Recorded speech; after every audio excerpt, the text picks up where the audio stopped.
দিনহাটায় SIR শুনানির নামে হেনস্থা বন্ধ ও নাগরিক সমস্যার সমাধানের দাবিতে মহকুমা শাসকের কাছে 21 দফা দাবি জানালো সিপিএম। দলের পক্ষ থেকে বৃহস্পতিবার মহকুমা শাসককে দাবিপত্র নিয়ে দিনহাটা পৌর এলাকার নাগরিক সমস্যা শুনানির নামে প্রান্তিক মানুষের হেনস্থা এবং পৌর পরিষেবা নিয়ে অভিযোগ তোলা হয়। দলের পক্ষ থেকে প্রতিনিধিত্বমূলক ডেপুটেশন প্রদান করা হয়। ডেপুটেশনে মোট 21 দফা দাবি এবং একটি বিকল্প জনকল্যাণমূলক প্রশাসনিক প্রস্তাব পেশ করা হয়।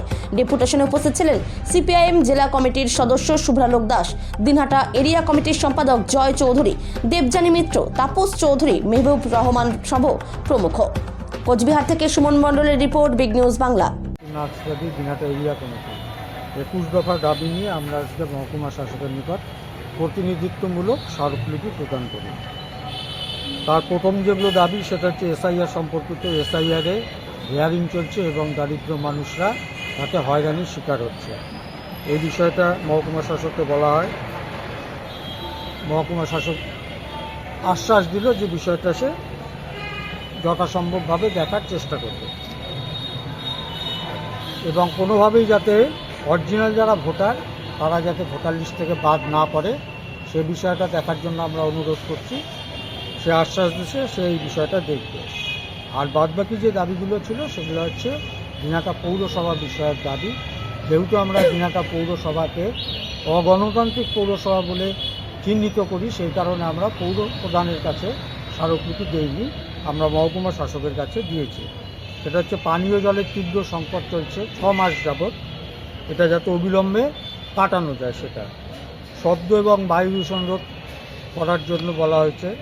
বেহাল রাস্তা সংস্কার, যানজট নিরসন, পৌর এলাকায় নিয়মিত আবর্জনা সংগ্রহ ও নিষ্কাশন চিহ্নিত করতে হবে।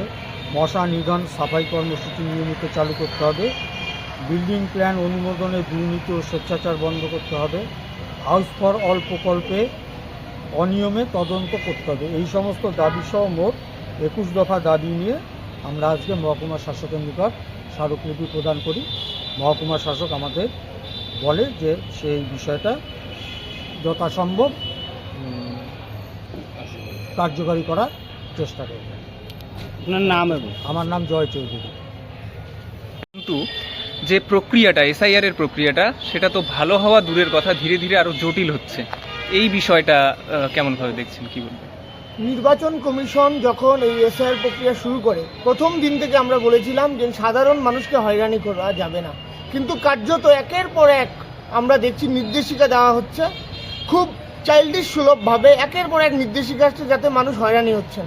প্রথমে এক প্রস্ত মানুষকে নোটিশ করা হলো, সেই নোটিশে তারা উত্তর দিলেন, আবার তাদেরকে ডেকে আনা হচ্ছে, আবার তার বাইরের অংশে আমরা ডেমোগ্রাফি দেখে দেখছি যে কিছু কিছু জায়গায় উদ্দেশ্যপ্রণীতভাবে বিজেপির অঙ্গুলি হেলনে এবং তৃণমূলের উস্কানিতে নির্বাচন কমিশন তারা সাধারণ মানুষের উপর এই নির্বিচারে অত্যাচার নামিয়ে এনেছেন। আপনারা আপনাদের সংবাদ মাধ্যমে দেখিয়েছেন বয়স্ক মানুষদেরকে হয়রানি করা হচ্ছে। আমরা দেখেছি আমাদের এই রাজ্যের কৃতি সন্তান নোবেলজয়ী অর্থনীতিবিদ অমর্ত্য সেন থেকে শুরু করে প্রাক্তন মন্ত্রী বিধায়ক কান্তি গাঙ্গুলি, তাকেও হিয়ারিংয়ে ডাকা হচ্ছে। এটা কি ধরনের দ্বিচারিতা?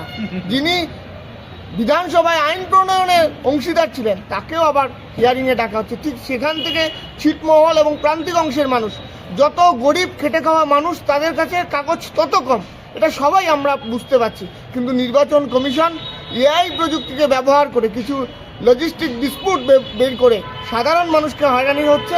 আমরা আজ গোটা রাজ্যের সাথে সাথে দিনহাটাতেও ডেপুটেশন দিলাম, অবিলম্বে হয়রানি বন্ধ করতে হবে, নাহলে আগামী দিনে আমরা বৃহত্তর লড়াইয়ে যাব। মানুষকে হয়রানি বন্ধ করে অন্তর্ভুক্তিমূলক অর্থাৎ সবার জন্য ভোটাধিকার থাকে সেই আঙ্গিকে নির্বাচন কমিশনকে এটার প্রয়োগ ঘটাতে হবে। এর আগেও 2002 সালে এসআইআর হয়েছে, 2002 সালে তো বামফ্রন্ট সরকার ছিল, এ ধরনের ঘটনা ঘটেনি। এখন তৃণমূলের সরকার, তৃণমূলের কর্মচারীদেরকে দিয়ে বা তৃণমূল পরিচালিত যে সমস্ত আমাদের বিডিও অফিস এইচডি অফিস আছে, যারা প্রশাসনিক পদাধিকারী আছেন যাদের তত্ত্বাবধানে চলছে, তারা কেন এই সমস্যাটার সমাধান করতে পারছেন না? কেন নির্বাচন কমিশনের কাছে তুলে ধরতে পারছেন না? এটা কি তৃণমূলের ব্যর্থতা নয়? গতকাল আমরা দেখছিলাম তৃণমূলের বিধায়ক, মন্ত্রী, এমপি তারা এসে ধর্ণা দিচ্ছেন, বক্তব্য রাখছেন।